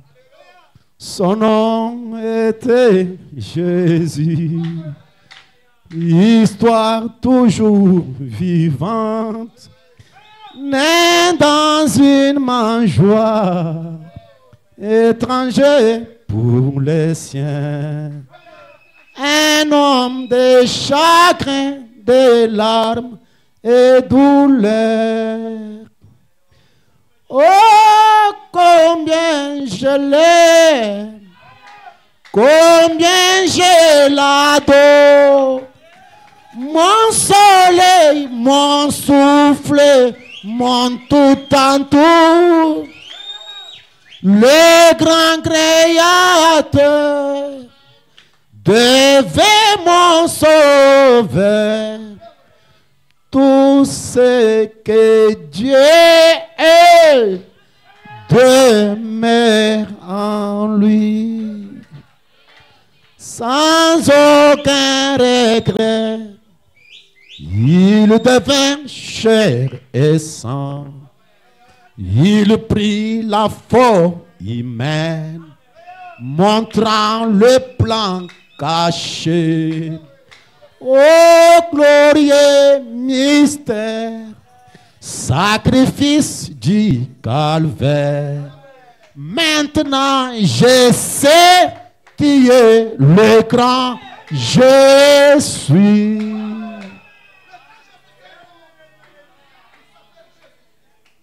Maintenant je sais Sasa mimi najua que tu es le grand je suis. ya kwamba ukule niko Le grand mystère, sacrifice du calvaire. ile siri kubwa. Qui est mort à la croix? Alikufia kumsalaba. C'était Jéhovah Ilikuwa ni mourant à la croix. Jehova anakufa kumsalaba. Frère Branham continue en disant, Bwana anaendelea mkusema lorsque Jésus-Christ est né, wakati Yesu alizalika, Dieu était sur terre, asema njoo pale Mungu manifestant Dieu. akakuwa pa C'est dunia. ce qu'il était. Asema njoo Il kila a alikuwa. travaillé durement. Alitumika nguvu. Il a peiné. Aliteswa. Il a compati au malheur des adolescents. Alisikia maumivu. Il ya a vijana. enduré chaque tentation que nous endurons. Alivumilia kila jaribu tunakuwa navumilia. C'est tellement précieux. Iko ya bei zaidi. Celui que j'adore, Ule tunakuwa na budu. celui que je crois, Ule tunaamini. que je chante, Ule tunakuwa na imba. que je prêche. Ule tunakuwa na ubiri. Qui? Nani? Jéhovah, Jehova. pleurant dans la crèche. Mwenye kwa na ria sa mtoto kidogo. J'ai tellement de choses à vous dire. Niko na vitu mingi vya kumiambia. Qui est ce Melchisedec? Ni nani ule Melkisedek mkubwa? Prêché le 21 février 65. Mwenye kubiri mwile tarehe Paragraphe 43. makumi ine na tatu. Quelle chose glorieuse. Kitu kyani kya utukufu. Dieu est morphe. Mungu enmorph, masqué dans une colonne de feu. mwenye kuficha mwili nguzo la moto. Dieu enmorphe Mungu enmorph, dans un homme appelé Jésus. ndani ya ule muntu baliita Yesu. Dieu enmorphe Mungu enmorph, dans son église. ndani ya kanisa yake. Dieu au-dessus de nous. Mungu juu yetu. Dieu avec nous. Mungu pamoja nasi. Dieu en nous. Mungu ndani mwetu. Dieu s'abaissant. Mungu mwenye kuwa anajishusha. Là où il était saint, Kwenye alikuwa mtakatifu, personne ne pouvait le toucher. hakuna ule aweze kumgusa. Il s'est établi sur la montagne. Akajitia pa Et mulima. même si un animal il touchait la montagne, Na tapala ligusa mlima, il devait mourir. alipasha kufwa. Puis Dieu descendit, Kisha Mungu akashuka, changea de tente akabadilisha et hema, vécut avec nous, na akaishi pamoja nasi, devint l'un de nous. akakuwa mmoja Et nous wetu, l'avons touché. na tuko benye La kumugusa. Bible dit, Biblia inasema, 1 Timothée 3,16, Timothée nasema, sans contredit, le mystère de la piété est grand. ile siri Dieu ya a été ukawa, manifesté en chair. Mungu alionekana ndani ya mwili. Branham dit, Nabii anasema, des mains l'ont touché. asema mikono ilimugusa. Dieu a mangé de la viande. Asema Mungu alikula Dieu nyama. a bu de l'eau. Mungu alikunywa mai. Dieu a dormi. Mungu alilala. Dieu a pleuré. Asema Mungu aliliaka. Pour la toute première fois Pia mara ya kwanza que Jéhovah dort, Jehova analala. c'est en Jésus. Ilikuwa ni ndani ya Yesu. Pour la première Mara fois ya kwanza que Jéhovah Jehova a pleuré, alilia. en Jésus. Ilikuwa ni mwili wa Yesu. Les mains l'ont touché. Mikono ilimugusa. Est-ce que tu peux dire Amen? Amen.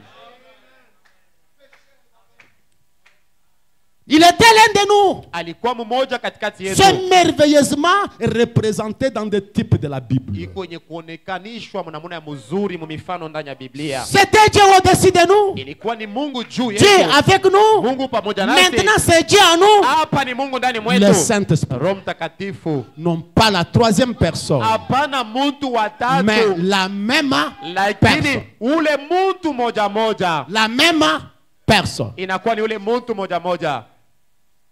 Qui Dieu est. Mungu mwenyewe. Eko nani? Je vais terminer cette pensée-là Niko namaliza ile mawazo en vous disant kumiambia à cet auditoire visible et invisible, kwa hii kanisa yakuonekana tout ce yasipokuonekana. que je viens de décrire, Hivi vyote mimi natokea kumitaia. personne d'autre Hakuna mtu hata mwingine ne le sera. atakuwa hivi tunatokea kusema. Ce que je viens de dire là, Hivi vyote mimi natokea kutaya hapa. personne d'autre Hakuna mtu mwingine n'atteindra ce niveau. anawezi kufika mwile kipimo. Je vais vous entendre dire Amen. Amen. Qui que ce soit, Iwe peu nani, importe quel genre de ministère Dieu lui a hata donné, kama ni il huduma ya namna gani, n'atteindra jamais le niveau où atafika Jésus avait atteint. atafika mwile kipimo kile Yesu alifikaka.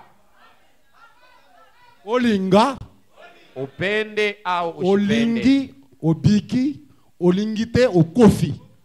Ukipende unaishi, unakatala, unakufa. Le voile intérieur, Pazia ya ndani 21 janvier 56. yenye kubiri mwile tarehe.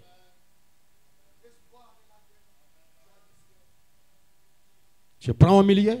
Nachukua pale katikati. Quand on a amené l'enfant qui était épileptique, cet homme-là a dit, j'ai amené ma fille à tes disciples. Ils n'ont pas pu faire de bien pour lui. Ils n'ont pas pu le guérir. Wakati balimuletea Et mtoto je akifua. te l'ai amené. Asema njoo niko mwenyewe kukuletea ewe mwenyewe. Branham dit, Nabii anasema personne asema kuna mtu hata moja n'atteindrait le niveau que Jésus avait atteint. hakuna mtu hata moja mwenye atafika mukipimo kile Yesu alifikaka. Je dis le voile intérieur. Pazia ya ndani. Prêcher le 21 janvier 56, il faut qu'on puisse lire. Inabidi tusomee pamoja shibote. Kimbangu n'arrivera jamais. John Marang n'arrivera jamais. Branham n'arrivera jamais.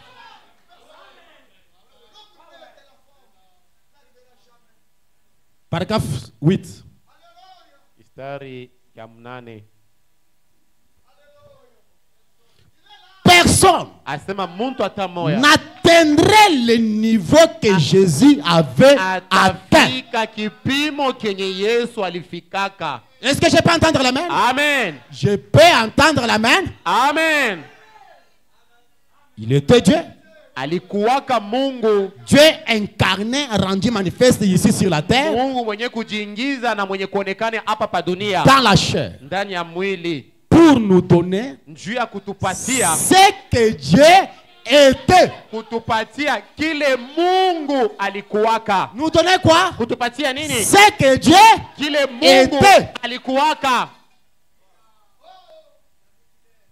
Dieu était dans son fils. Asema Mungu alikuwa ndani ya Réconcilier le monde avec lui-même. mwenye kwa anapatanisha dunia naye. Branham dit. Nabii anasema. Le prophète dit. Nabii Le septième anasema. ange dit. Malaika wa 7 anasema. Nul homme. Asema hakuna mtu hata moja. Nul homme Hakuna mtu hata moja. n'atteindra jamais ce niveau-là. Hata fikaka pa kile kipimo. Il est l'unique fils engendré de Dieu. Eko tu mtoto moya peke ula nazarika kwa Mungu. J'ai dit nul homme. Hakuna mtu hata moya. Personne Hakuna mtu hata moya. n'atteindra le niveau Atafika que Jésus de Nazareth avait atteint. Yesu wa Nazareth Est-ce que je peux entendre l'amen? Amen.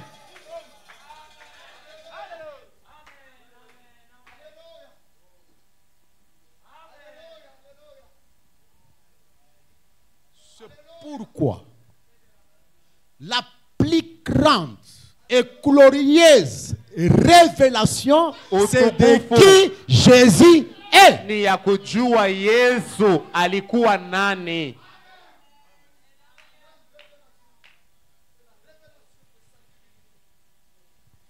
Écoutez mes amis. Musikie wa rafiki. Vous voyez qui est Dieu? Munaona Mungu ni nani? C'est le Dieu là Ni ule Mungu ule. qui vient dans nos réunions. Njo eko na kuya mu maibada. C'est le yetu. Dieu là Ni ule Mungu. qui viendra nous prendre pour nous amener dans l'enlèvement. Atakuya kutubeba na kutupeleka mu munyakuo. Béni soit le nom Seigneur. Amen. Apocalypse chapitre 1er, Ufunuo sura ya kwanza. verset 7. Mstari Qu'est-ce qu'il est dit là-bas? inaandikiwa nini Voici, kule? il vient avec les loués. Yeye ule kwa nakuya na Et mawingu. tout il verra. Na kila Ceux qui riche l'ont utamwona. percé. Wale Et balimsulubisha. toutes les tribus de la terre se lamenteront à Na cause de lui. malugha yote itasikitika kwa ajili yake. Je parle ce matin Nasema hii de asubuhi ce Dieu qui vient. kwa ule Mungu eko nakuya. Le Dieu qui vient. Ule Mungu eko nakuya. Frère Branham déclare, Nabii anasema. exposé page 36. Nabii anasema mwenye mahubiri. Il dit, Anasema il vient. eko nakuya. Jésus vient. Yesu eko nakuya. Dieu vient. Mungu eko nakuya. Les prophètes viennent. Nabii eko Le nakuya. sacrificateur vient. Mkoani eko nakuya. Et le roi Na vient. mfalme eko nakuya. Le tout en tout vient. Yote ndani ya yote eko Oui, nakuya. Seigneur Jésus, Ndiyo Bwana Yesu. viens bientôt. Amen. Kuya. Jésus vient. Yesu eko nakuya. Le prophète vient. Nabii eko nakuya. Le sacrificateur vient. Mkoani mkubwa eko nakuya. Le roi. Mfalme eko nakuya. J'ai dit ce matin, Ninasema hii asubuhi. même quand il vient dans votre cœur, Hata pale anakuya ndani ya moyo wako. il est Jésus. Eko Yesu. Alléluia. Amen. Il est le prophète qui connaît le cœur. Eko nabii anajua moyo wako. Il est le sacrificateur Eko mkoani mkubwa. qui intercède pour Mwenye toi. anafanya maombezi juu Il est le yako. médiateur Eko eko la Il est le kupatanisha. roi. Eko mfalme. qui doit dominer.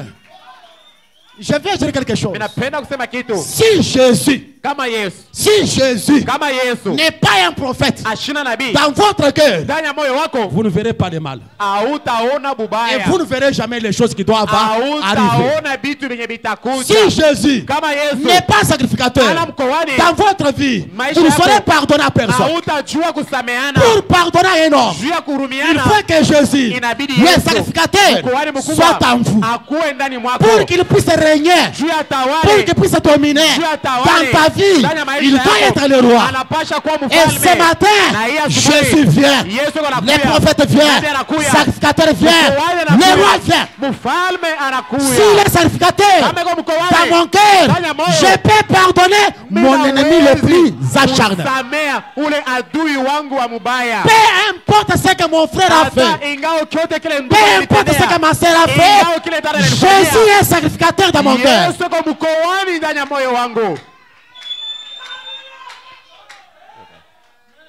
Alléluia. Amen. Et il est le roi. Il domine dans ma vie. Il domine dans mon cœur. Il domine sur ma langue. Il domine dans mes pensées. Il doit régner. Et ce Dieu-là, c'est lui qui vient. Jésus, j'attends Jésus. J'attends le prophète. J'attends le sacrificateur. J'attends le roi.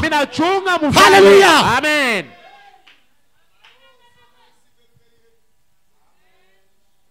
Il vient bientôt. Ekonakuya sasa hivi. Page 42 exposée. Il vient bientôt. Ekonakuya l'alpha et l'oméga. Na omega. L'alpha, ule alpha, l'oméga. Na eko omega. Branham dit, na bien nasema, il a les derniers mots. L'alpha, ye alpha, l'oméga. Omega. Quand il signe, chapa, personne ne peut révoquer. S'il se décide que tu aies 60 ans, 80 ans, aucun démon de l'enfer ne peut vous ôter la vie. Alléluia. Amen. L'alpha, l'oméga, les décideurs principaux. Oh! Pendant la semaine, je vois des choses, j'ai des choses à vous dire, mais vous ne pouvez pas les supporter aujourd'hui le dimanche. Mais je sais que pendant la semaine, vous allez les supporter. J'ai des choses à vous dire. Béni soit le nom du Seigneur Jésus. Le tout en tout vient. Le Seigneur Dieu des armées revient bientôt. Le Dieu des armées. Le Dieu des armées. Le glorieux Dieu des armées. Zandu wa biluilu. Zandu wa biluilu. Yeah. Écoutez. Uduanga tatumanda makonyi. Ututumina. Banu tutamwabeu nufu.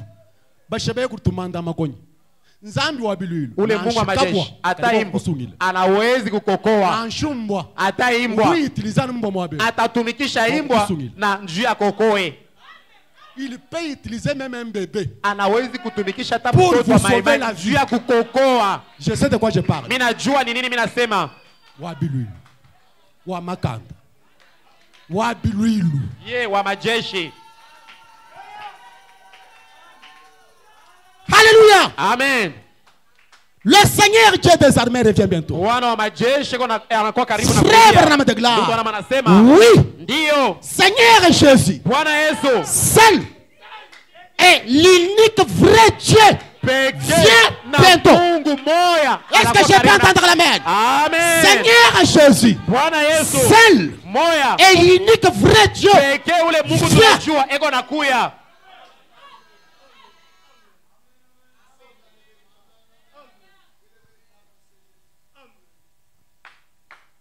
Est-ce que je peux entendre la main? Amen.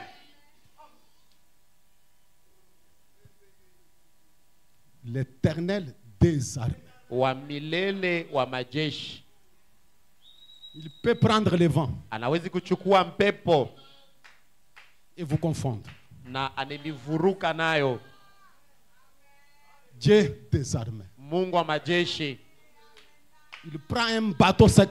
Anabeba tu ile mbao ya ukauka. Et par un bateau sec. Kupitia ile bakora ya kuma. Délivrer Israël. Anaenda kufungula nayo taifa yake. Dieu des armées. Mungu wa majeshi. La grande dame sec a terrassé le Philistin. Ile mbanga ya kukauka. Le Dieu des armées. Kupitia ule Mungu wa majeshi. Un équillon à bœuf. Anabeba tu ile a terrassé les ennemis. Amen. Avec un équillon à bœuf.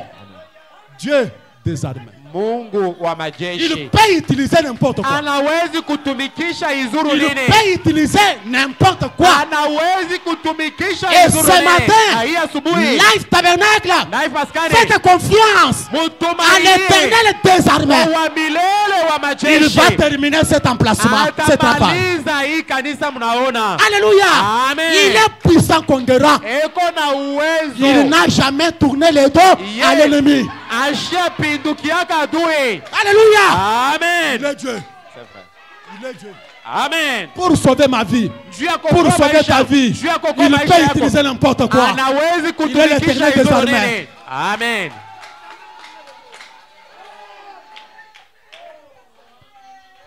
C'est lui qui vient bientôt. Mais avant qu'il vienne nous prendre, j'aimerais que dans ta famille, tu cries, oh Jésus, les prophètes viennent, sacrificateurs viennent, les rois viennent, et ma prière est que Jésus soit le prophète dans votre maison. Il peut vous dire les choses qui doivent arriver. Que Jésus soit le sacrificateur dans votre famille, qui peut intercéder pour les membres de la famille. Que Jésus soit le roi et personne d'autre n'aura quelque chose à faire avec toi.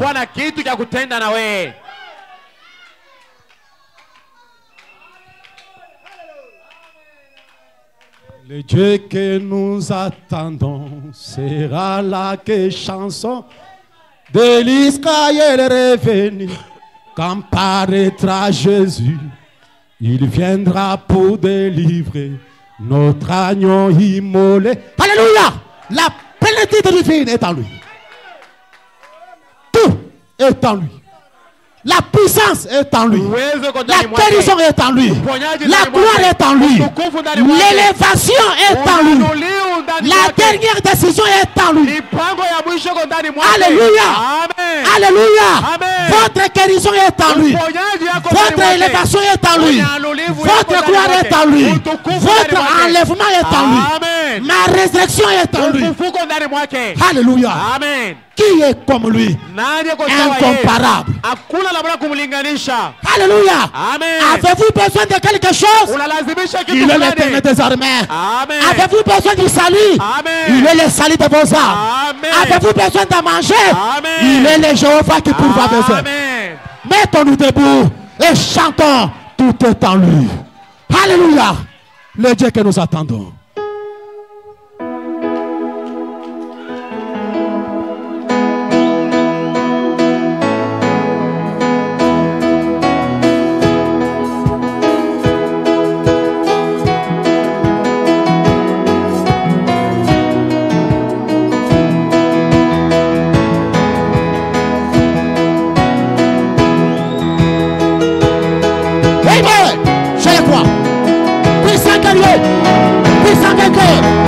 Rocher des âges, la main cachée, les boucliers d'Abraham, les tout en tout.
Jésus est Dieu tout-puissant. Et tout est en lui. Il est le commencement et la fin. L'alpha et l'oméga. La vraie parole incarnée. La Bible rachète. La sagesse est perfection. Justice est puissance. Oh, et tout c'est dont j'ai besoin. J'ai les tout ensemble. Tout est en lui. Tout est en lui. Tout est en lui. Oh, la plénitude divine. Oh, et tout est en lui. Tout est en lui.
amanye ajadi kalelo Yesu kinzambi Yesu zambi wanzambi wonso makola wonso amanye ajadi kalelo Yesu kinzambi Yesu mutamba kusonde makola wonso amanye ajadi kalelo Yesu kinzambi Injinamba nganga wabanganga makola wonso amanye ajadi kalelo Yesu kinzambi Injinamba nzambi wanzambi wonso makola wonso amanye ajadi kalelo Yesu kinzambi Yesu mutamba bena changa makola wonso amanye ajadi kalelo Yesu kinzambi Jekonshwe jamo jelonyeye makola wonso amanye ajadi kalelo Yesu kinzambi Yesu fumo wabanfumo makola wonso amanye ajadi kalelo Yesu kinzambi Yesu mutamba miyambi makola wonso amanye ajadi kalelo Yesu kinzambi Yesu muchimunye wabukole makola wonso amanye ajadi kalelo Yesu kinzambi Mwana bena buloje pamanya pabo makola wonso ajadi kalelo Yesu kinzambi Todi twamba nzambi wanzambi wonso makola wonso amanye ajadi kalelo Yesu kinzambi Alube bwala bikondo meye makola wonso amanye ajadi kalelo Yesu kinzambi Yesu mutamba miyambi makola wonso amanye ajadi kalelo Yesu kinzambi Yesu zambi wowa moyize makola wonso amanye ajadi kalelo Yesu kinzambi Wazambi mwimpe wa braname makola wonso amanye ajadi kalelo Yesu kinzambi Indikimba bukenga bwagilolo makola wonso amanye ajadi kalelo Yesu kinzambi Mwana bena mbupi jaba manya babo makola wonso amanye ajadi kalelo Yesu kinzambi Yesu mutamba nzambi Yesu makola wonso amanye ajadi kalelo Yesu kinzambi Echimu pinga bwagilolo makola wonso amanye ajadi kalelo Yesu kinzambi Alfa l'Omega ubi Yesu makola wonso amanye ajadi kalelo Yesu kinzambi Injinamba ngakwe namukwabo makola wonso amanye ajadi kalelo Yesu kinzambi Zangu mpa mabranama makola wonso amanye ajadi kalelo Yesu kinzambi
Je vivais dans les péchés, mais après de tes amours, jusqu'au jour où Jésus mourut. Oui, j'ai donné à ses pieds mon esprit,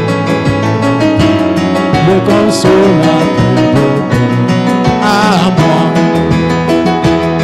Il demeure ce matin, il demeure à mon âme. Alléluia, il demeure à moi. Oh, ma chance, il est trois chemins, c'est la joie,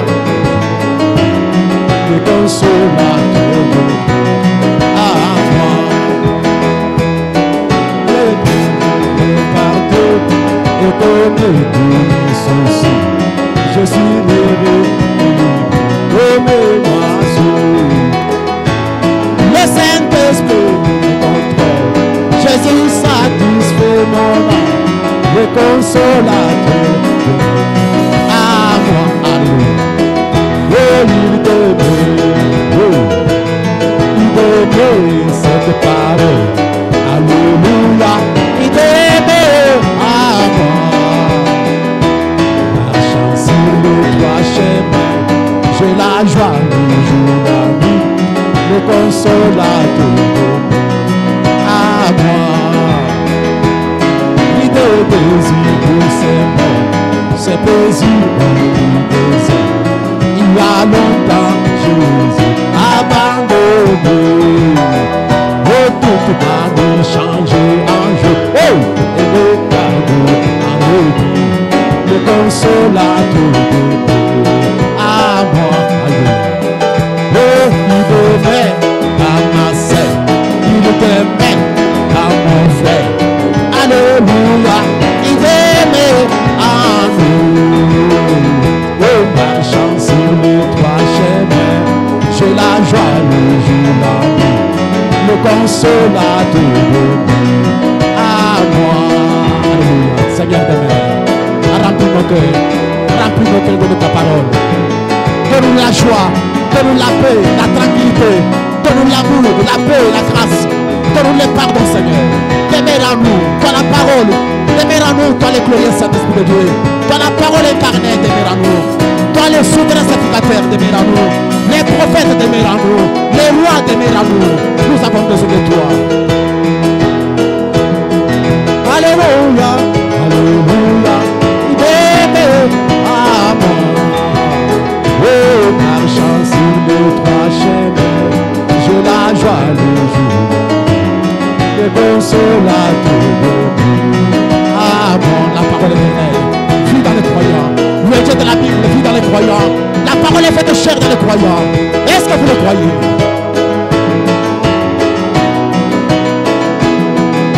À ce moment-là, nous connaîtrons qui est Dieu. Qui Dieu est. Qu'est-ce qu'il est. Sa nature, comment il vit. À la fin du 7e jour, les choses seront manifestées à l'épouse. Vous êtes censés être en haut. L'épouse doit être en haut ce matin. Alléluia. Avec de votre ambition, avec de votre attente, je crois cela. Une force irrésistible, une église triomphante dans laquelle Jésus demeure, les sacrificateurs demeurent, les prophètes demeurent, les rois demeurent. Amen.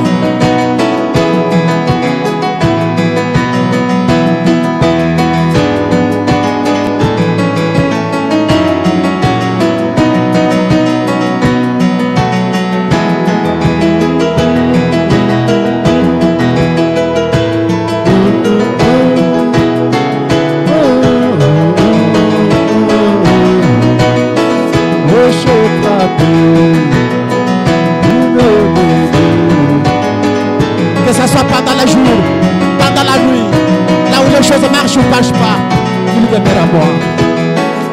Que je sois malade en bonne santé, il demeure à moi. Même à l'hôpital en train de mourir, il demeure à moi.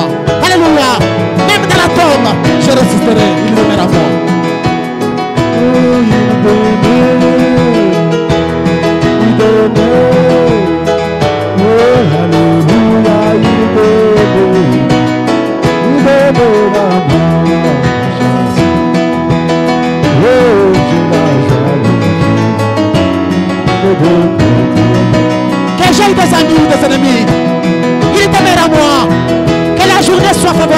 déplorable.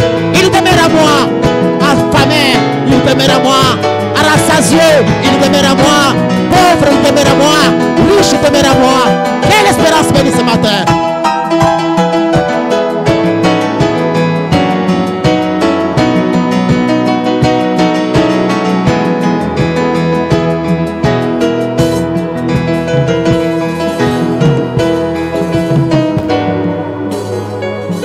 Seigneur Dieu de miséricorde,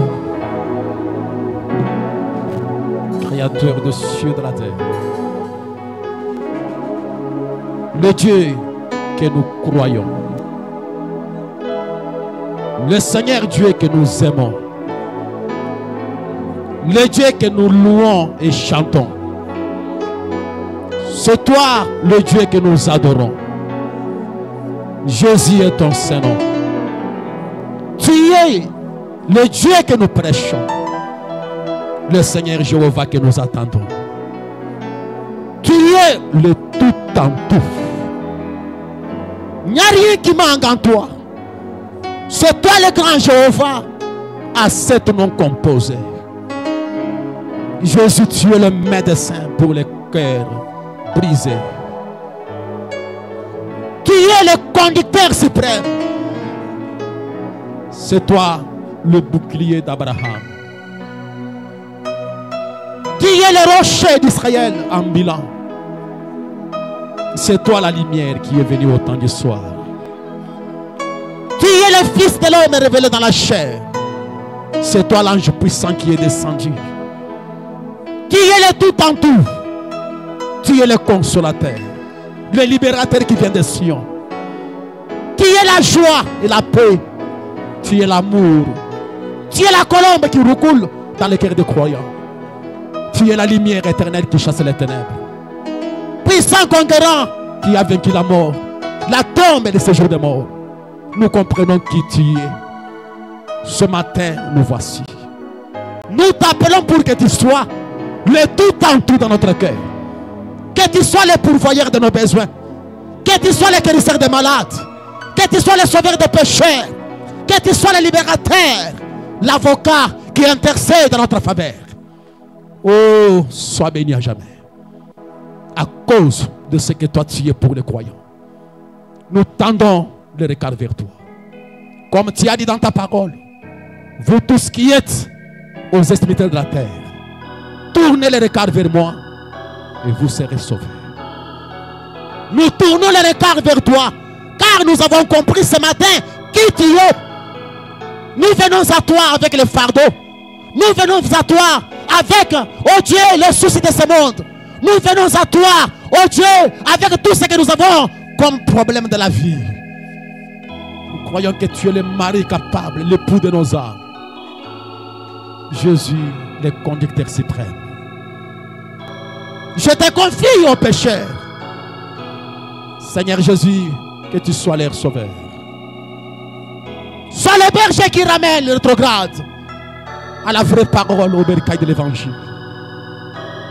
Sois à celui qui est dans les besoins, Jéhovah Jireh. Accomplis de merveilles, accomplis de grandes choses parmi ce peuple. L'élévation, l'humiliation viennent de ta part. La mort et la vie dépendent de toi. Seigneur, nous venons à toi. Nous demandons que ta grâce couvre nos pauvres âmes. Que nous marchions sur cette véritable expiation, sur cette lumière divine, Père. Que nous puissions saisir le langage de Dieu et que les guides célestes nous conduisent même dans les zones les plus dangereuses, Seigneur. À toi l'honneur, la puissance, la gloire, la magnificence, l'adoration. L'agneau de Dieu immolé avant la fondation du monde. La portion qui nous satisfait à tout écart, c'est Jésus. Nous nous abandonnons à toi. Prends le dessus sur nous, sur cet auditoire, sur chacun des seigneurs. Laisse que cette parole qui a été inspirée et ointe dans nos cœurs et dans nos âmes puisse produire des effets sur chaque croyant qui est dans ta présence. Et ceux-là qui écouteront ce message, Père. Je prie, Père, que les bénédictions d'en haut demeure sur ton peuple de partout. C'est pour ta gloire et à ton honneur. Dans le nom de celui qui est Dieu, Jésus-Christ, nous avons ainsi prié et nous disons Amen.